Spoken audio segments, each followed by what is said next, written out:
the whole Liam Kumar Day effect, not really happened. Nigel couldn't make it. Yeah. I rang up Mendenhall, he said he could make it. Don't dig this hole.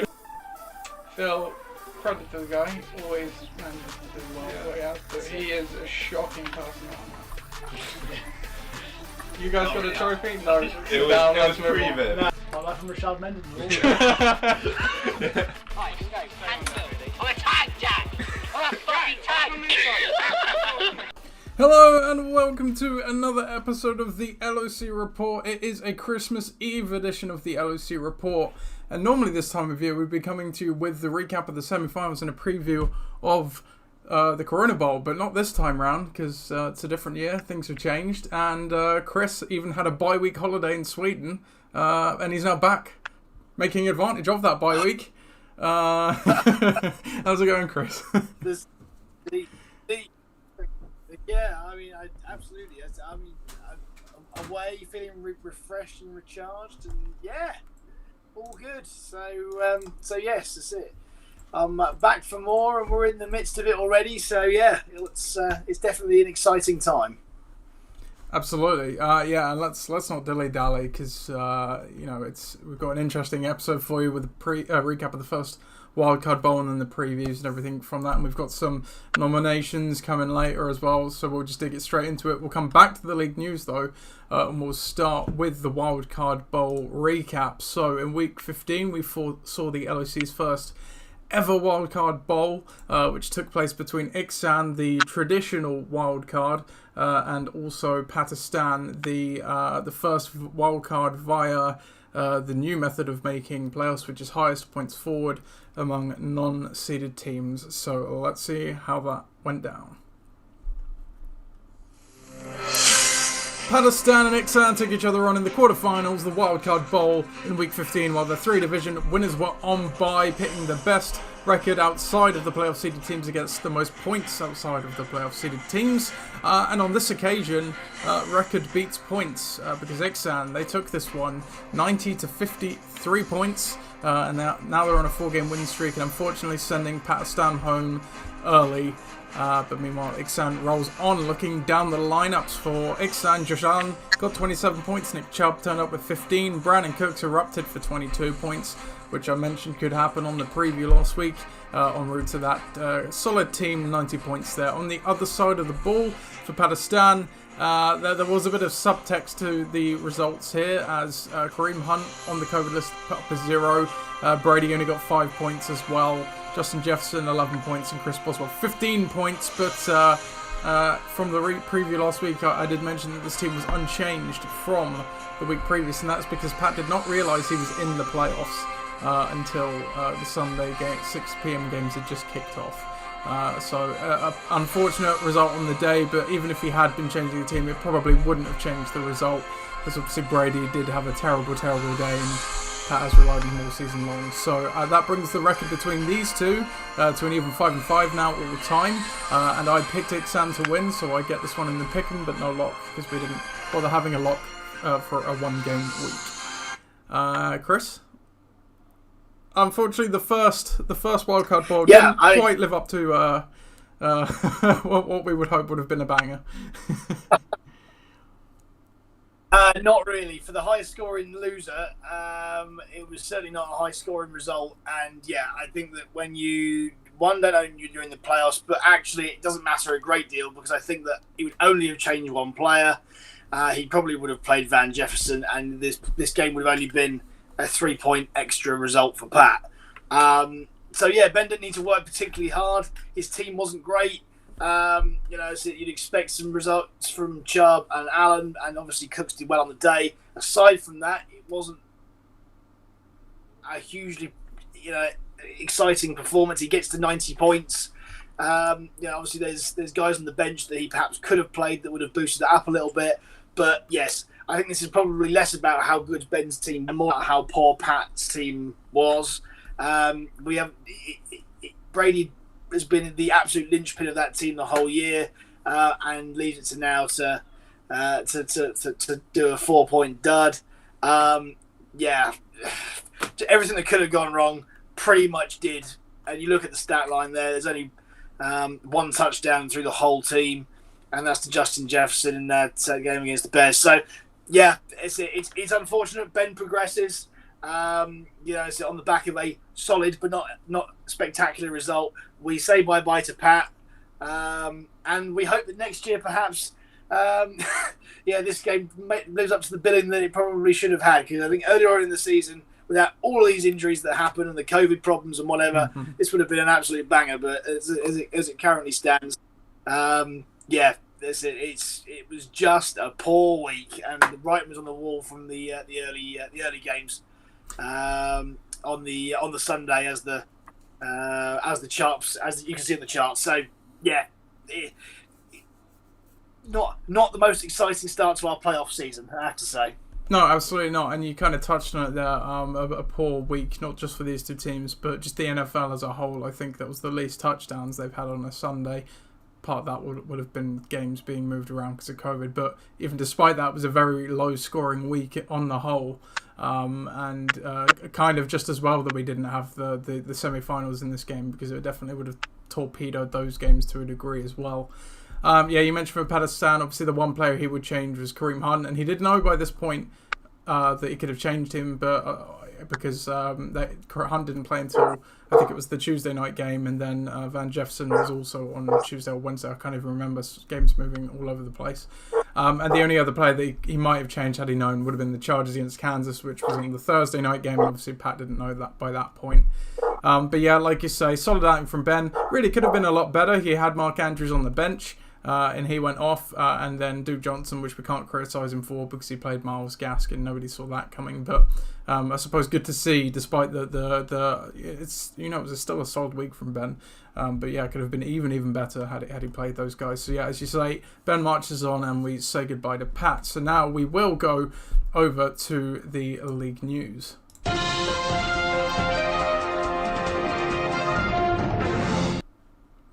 And looking at the league news, so we've got some key injuries. Ramondre Stevenson, he is not practicing at the moment with an illness, so that's one to keep an eye on for Flyers. Damian Harris, he obviously had that hamstring injury in the Buffalo game a few weeks ago. He's still not practicing with that, so he's looking very iffy for Sunday at the moment. Jarvis Landry is still on the COVID list as well. You would hope by the time that game rolls around he'll come off of it, because he missed last week's game due to that. And then also now Brandon Cooks, however, is on the COVID list, which is would be a big miss for Ben if he does miss this game. The NFL has changed its COVID rules, so just having being put on the list doesn't automatically mean they missed the game on Sunday, but obviously it's certainly an unwanted risk at this stage in the season. James Conner, he's got a heel injury, and he's quite iffy to play at the moment as well. And again, for Ixan, Lamar Jackson, unlikely to play still with that ankle injury he suffered a few weeks ago. Tyreek Hill and Austin Eckler put on the COVID list for the Dream Team. That is huge for the Dream Team, and we'll see how that impacts their team in a bit. So those are all the injuries. So yeah, COVID coming at the exact wrong time, it appears, for some teams, Chris. Absolutely right, and yes, and that's the problem, is that you can get to this whole way to the end of this season, and that outside factor just decimates you.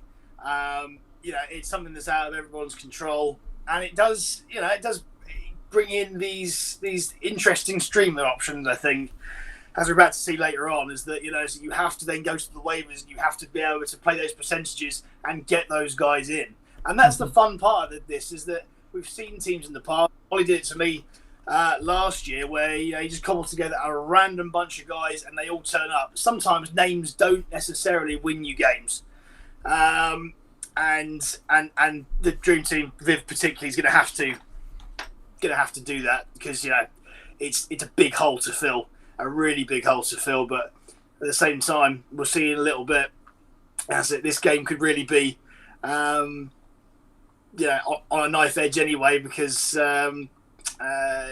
Dave Hendo is also got his back against the wall, so we will see. But yes, it's definitely an interesting development to keep you on your toes at this point of the season. Yeah, for sure.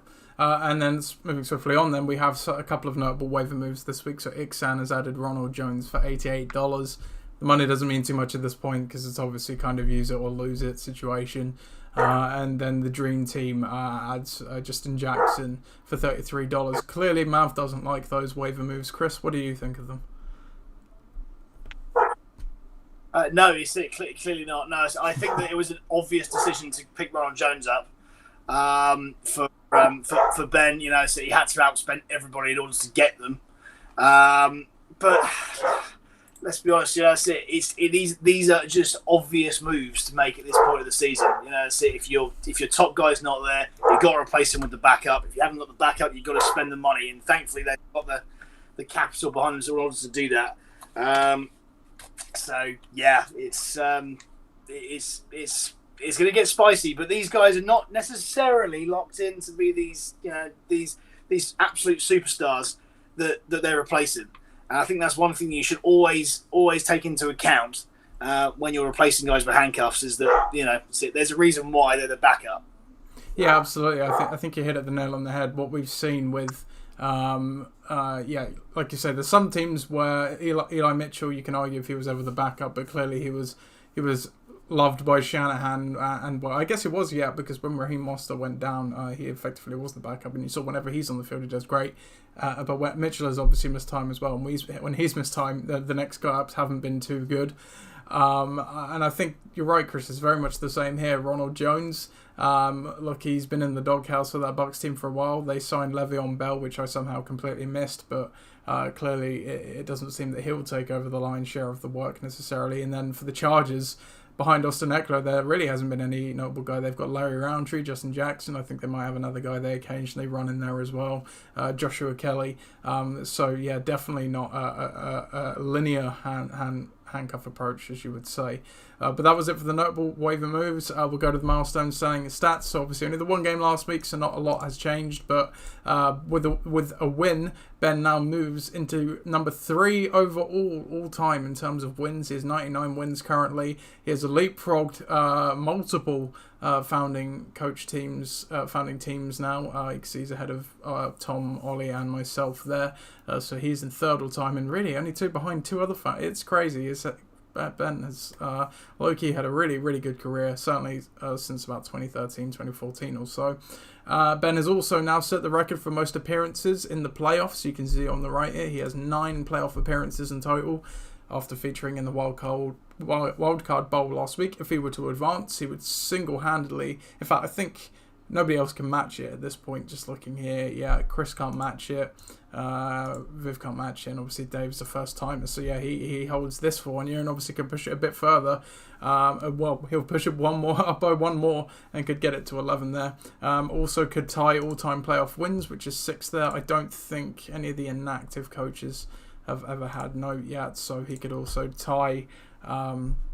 If he won it all, actually, he could set the new record. He could get to 7 there by the end of the season. And then lastly, Pat, still searching for that playoff win after his loss last week as well. Now 0-3 all time in the playoffs. So that is the milestone standings and stats. I'm not sure if Chris is there or not. So we will just go straight on. Oh, he's back. There he is. I am. Good timing. We'll go to the semi-final previews then. So we've got 2 games. Obviously this week we have the number 1 seed, Forge Flies, the regular season winner, against Ixan, the winner of the Wildcard Bowl and the Wildcard team. And then we have the 2 other division winners, Napolitans, against the Dream Team. I know it's only 2 games, Chris, but where do you want to go for the marquee matchup? It's gonna have to be Forge Flies versus Ixan. I'm gonna go with it because, you know what? At this point of the season, to have a bowl game, it's interesting. So let's do it. Absolutely, yep. So the Friendship Bowl, here we go for the marquee matchup in the semi-finals, week 16.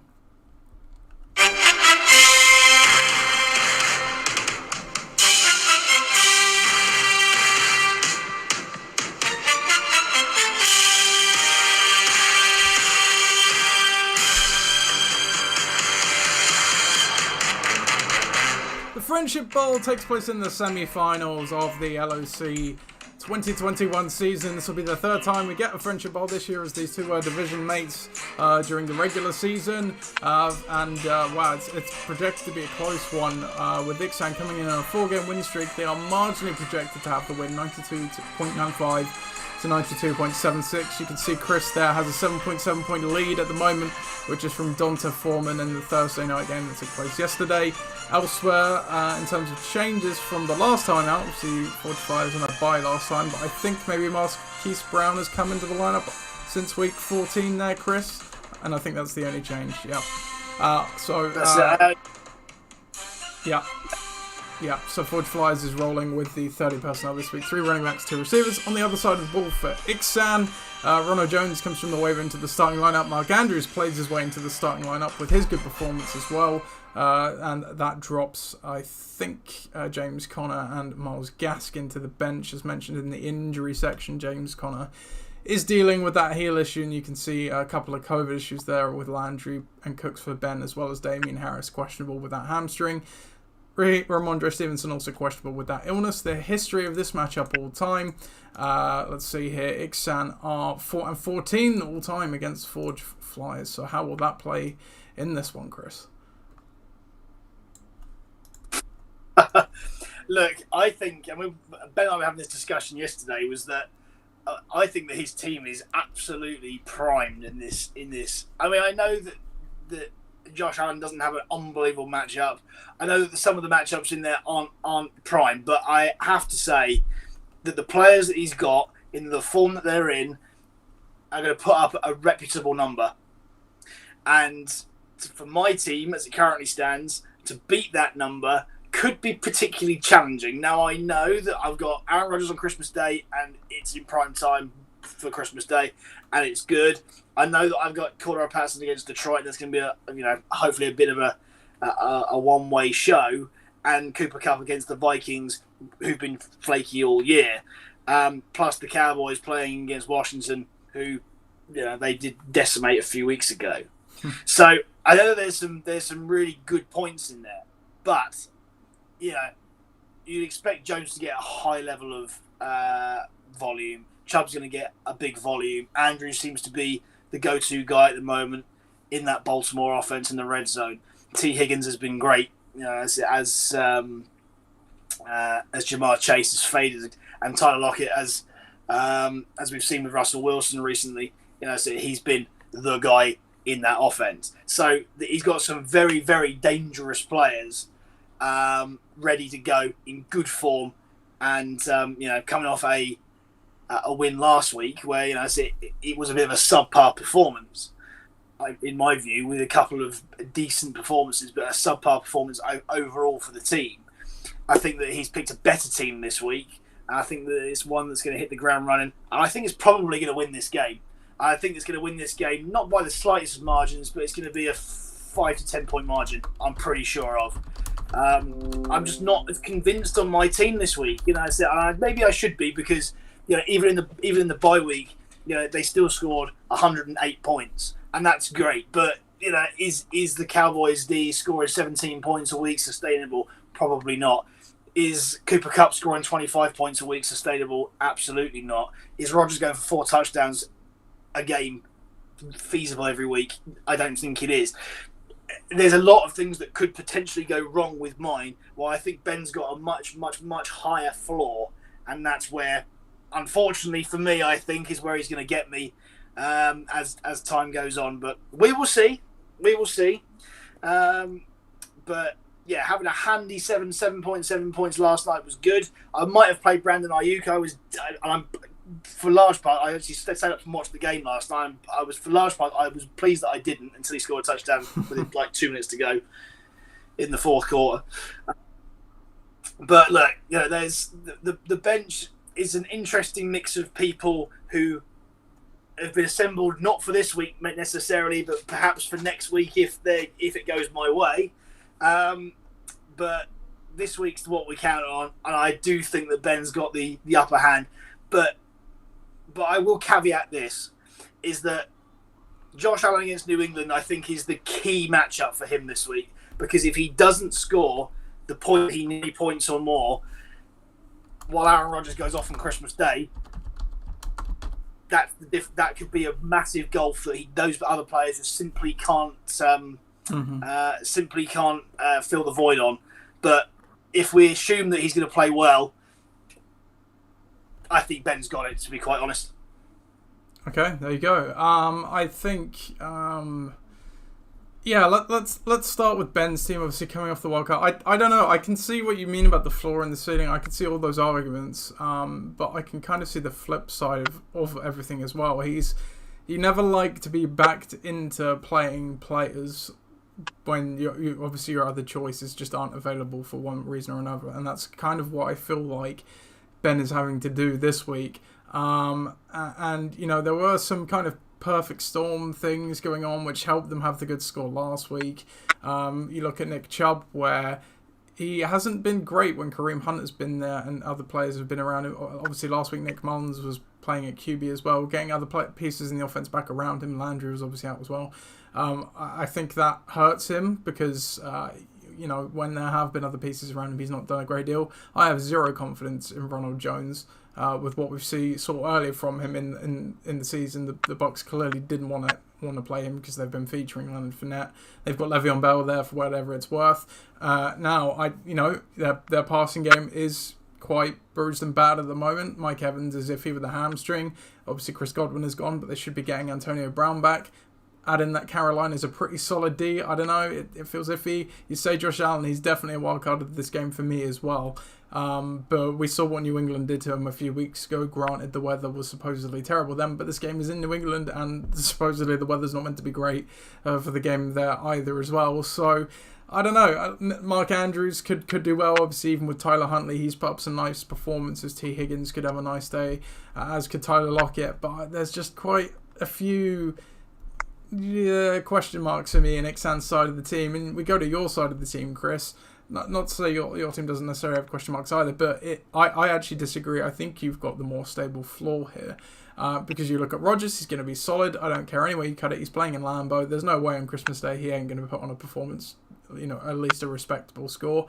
Cordero Patterson's obviously been great all year, and he's playing Detroit. Forget about it. Joe Mixon has been a bell cow for the Bengals all year long. Cooper Kupp has obviously been one of the draft picks of the season for your team. Has had a great year as well. Marquise Brown is probably the iffy one here, the one I'm guessing that you're thinking about, probably whether you'll swap him on or out playing with Tyler Huntley.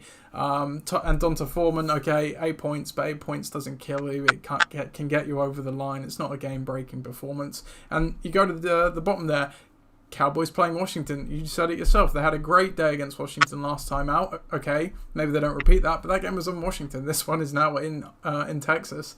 And we've seen this Cowboys defense all year long turning over the ball and putting up monster points. I don't see that changing. Whereas Ben's got Cardinals against Indianapolis, who have been a very stingy offense. And I know the Cardinals D has been good, you know, on occasion, but this is a team that just is coming off against a loss against Detroit. So you know what? I not only think your team is going to win, I'm going to lock your team up this week because we've got 2 games, so we can do the locks. I locked Ben last week, but I'm going against him this week, and I'm locking up Ford Flyers because you've had a week off. You've not been affected really too much by injury, as in new injuries or COVID either. So as long as that stays the same, you're at full strength the way I see it, whereas Ben isn't.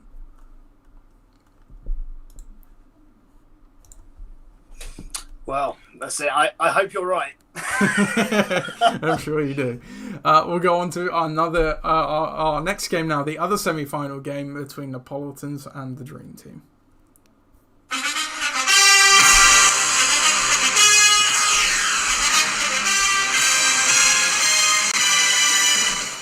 A rivalry as old as time. Southampton division winner against Portsmouth division winner Napolitans take on the Dream Team in the other semi-final. It's 2 versus 3 in terms of seeding. The 12-2 Dream Team coming in on a 5-game win streak and a bye last week against Napolitans, 7-7, squeaking the division.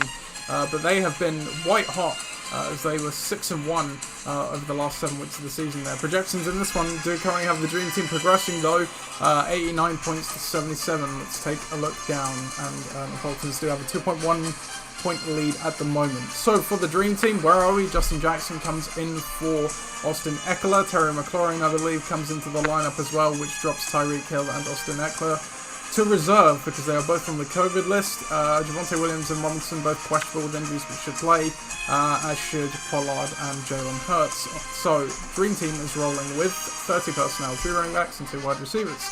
On the other side of the ball for Napolitans, Joe Burrow's still in the lineup for Lamar Jackson, who is injured with his ankle injury still. Elsewhere, I think since last time out, I don't know, there are some changes. Maybe Zach Ertz comes in favour of Josh Palmer from when they last played in Week 14. Actually, I think it was playing. Only one change is the long and the short of it. So they are going with the 22 personnel, 2 running backs, 2 tight ends, and a wide receiver. History of this game, these two would have played each other once this season, and that went in favour of the Dream Team. They took the first matchup between these two. Chris, take it away. Well, I have to say it's lucky, I think, for Viv that he's playing Napolitans when he's playing them. I mean, obviously we've seen them go off at certain points of the season, but I do think, though, it is at this point that they have run out of steam. Jonathan Taylor is obviously the linchpin and the anchor in this team. He has to have a good performance and hope that other players do well. If you asked me yesterday, I said that George Kittle would be feasting against the Tennessee defense, but he did not last night. He did not. And, yeah, I just cannot see for the life of me where the route to the victory is here against the other side, because I know that I know that Viv has got a lot of problems, COVID problems, injury problems, whatever you might want. But he still has Herbert and Jackson against Houston, which I think is a nice stack. I think that he still has Jamar Chase in there, although he hasn't been as effective recently. He is playing with Joe Burrow on the other side, unless for some reason Lamar comes back miraculously, which I don't think is going to happen. Javonte Williams has been fantastic in the last little bit. I know he's a little bit banged up. Eagles D are playing the Giants, which are on their third string quarterback. And there's a lot going right for Viv, despite the fact that he's still got his arguably 2-star players on the COVID list. Whilst for Dave, Jonathan Taylor's there, yes. Can you rely on Barkley? Can you rely on Ertz? Devontae Smith, the Patriots D even. I'm sure that they're going to put in a steady performance, but you never know with that Bills offense. So, look, I think you've got to commend Dave Henno for getting to this point. The fact that he was absolutely dead and buried at Week 6 and comes back to play in the semi-final. But I think Viv's going to get there, and I think that Viv has deserved to get there throughout the course of the season through his absolutely steady team. It's a shame that he can't really seal it by having those two guys, Hill and Eckler, to be able to be in there this week. But you'd think that if he manages to progress and get to the final, then that is another scary prospect for anyone who's playing him. So, yeah, I can't see any other winner of this tie except the Dream Team. I'm guessing that's a lock for you as well, since you didn't lock up Ben in the other game. Yeah. Absolutely. I think I have to agree. I'm not necessarily in love with Viv's team this week. Obviously, Herbert's got a great matchup against Houston. Justin Jackson's a complete wild card. We don't know how that backfield's going to shake out without Eckler there. Robinson, assuming he plays, he gets a fairly good matchup against the Jets. McLaurin got completely erased by Dallas last time round, but he nearly came down with a massive play, so he could have a decent day. Jamar Chase is obviously, he called a bit of late, but he kind of came back last week. Not that it helped Viv, obviously. So he's always, he can always potentially blow up. And then Javonte Williams has been really good of late as well. Yes, he's in that timeshare with Melvin Gordon, but the Raiders, where they are at the moment, that's a pretty plum matchup there. So he should be able to have a nice day. And as you say, Chris, Eagles against the Giants, that's gold as well, as Jake Fromm will be starting for the Giants this week, whoever he is. On the other side of the ball for Napolitans, look, even though he's without Lamar Jackson, it's not really much of a downgrade to Joe Burrow. Joe Burrow's pretty good. Baltimore's secondary has been able to be got at this season, so he's still got a competent signal caller. But you're right, it just seems like this, the nucleus of what has been generating his points up to this point and propelled that 6-1 turnaround from week 8 onwards. It's all still there. Barkley, Taylor, Smith have been the guys that really drove that, and Kittle as well. But unfortunately, Kittle only got 2 points on yesterday's game. He was uncharacteristically quiet, and he's had some big weeks lately as well. That's really going to hurt, and I completely agree. That's probably all you need to put it to bed and say this game should go over to the Dream Team, despite the players they're missing as well. Barkley had a nice time in Week 14 against the Chargers. We had a bit of garbage production there, but when you're playing with your third-string quarterback, it's even difficult because the other team is just focusing on taking away any skill player of note. And then making the quarterback beat them, which they obviously can't. Jonathan Taylor will need to go off in this game, and absolutely could against the Arizona defense. They've been giving up yards for days, but not necessarily touchdowns. But I don't think that matters when you're playing the Colts run offense and Jonathan Taylor. Smith obviously needs a good day, which again he could do. Ertz as well. He's kind of in the rotation of the Arizona offense, but no guarantee. And as you say, Chris, Patriots against Buffalo, that could be good. Might not be. Who knows? Ultimately, I completely agree. I think the Dream Team are going to win this one. Credit today for getting this far. Yeah, you just those two teams on paper against each other, you definitely see the strength sits with the Dream Team there. So we're predicting a Forge. Well, Chris is predicting an Ixan Dream Team final. I'm predicting a Forge Flyers Dream Team final. So that is the previews for this week. We will, because Chris has to go shortly, so we'll speed through the nominees. And then next week's episode, we'll come back and discuss them a bit more. But we will have a quick debate corner as long as time allows, Chris.